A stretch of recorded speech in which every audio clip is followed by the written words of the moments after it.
Since 1969, India has approached spaceflight with a very specific set of priorities. The program wasn't built to win a superpower arms race, but to solve domestic problems in agriculture, weather tracking, and telecommunications. Look at this PSLV rocket on the launch pad. Over decades, the Indian Space Research Organization established a global reputation for highly reliable access to orbit on a fraction of Western budgets. This photo shows the actual hardware for the Mars orbiter mission. India reached the red planet for just $74 million, a price tag lower than the production budget of a typical Hollywood space movie. But while this state-run model was efficient, it was also closed. It kept India's most brilliant engineers isolated from the global commercial market. By the 2010s, private corporations and reusable hardware slashed the cost of reaching orbit, upending the traditional space economy. While the global industry boomed, private Indian companies were legally boxed in. They were permitted to be parts suppliers, but couldn't operate as independent players. This chart represents the $360 billion global space economy. Despite their world-class technology, India's share was limited to this tiny 2% sliver. It was a simple dilemma. India could not capture a multi-billion-dollar commercial market as long as its industry was held inside a state monopoly. Recognizing the need for a structural change, the Indian government overhauled its policy framework, rolling out reforms in 2020 that led to the Indian Space Policy of 2023. This model of the Gaganyaan crew module represents the first step of that shift.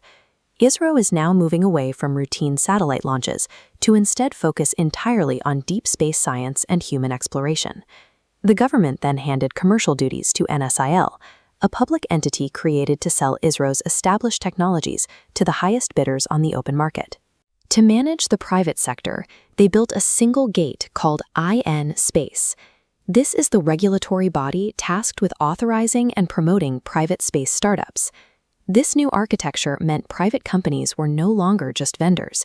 They could now build their own rockets and use ISRO's world-class testing facilities to launch them. But changing the rules is only half the battle. To actually build these companies, the sector needed a frictionless way to access capital. This visualization shows the flow of global capital. India opened the floodgates by allowing 100% automatic foreign investment for manufacturing satellite components. Simultaneously, the government built domestic funding pillars, including a 1,000 crore venture capital fund to help startups scale. They even eliminated the goods and service tax for private space firms, making it significantly cheaper for a new company to put hardware in orbit. By combining the legal right to build hardware with direct access to global and domestic capital, the government created a high-pressure incubation chamber for a space boom. To see how much has changed, look at the starting line. In 2014, the entire nation of India had exactly one registered space startup. Since the reforms, the ecosystem has exploded. This graph shows the trajectory as we passed the 400 startup mark in early 2026. Today, Indian startups are independently launching custom rockets and deploying private Earth imaging constellations into orbit above the planet. This hardware boom is backed by real money. Private investment into these new space ventures has surged nearly sixfold in just the last few years.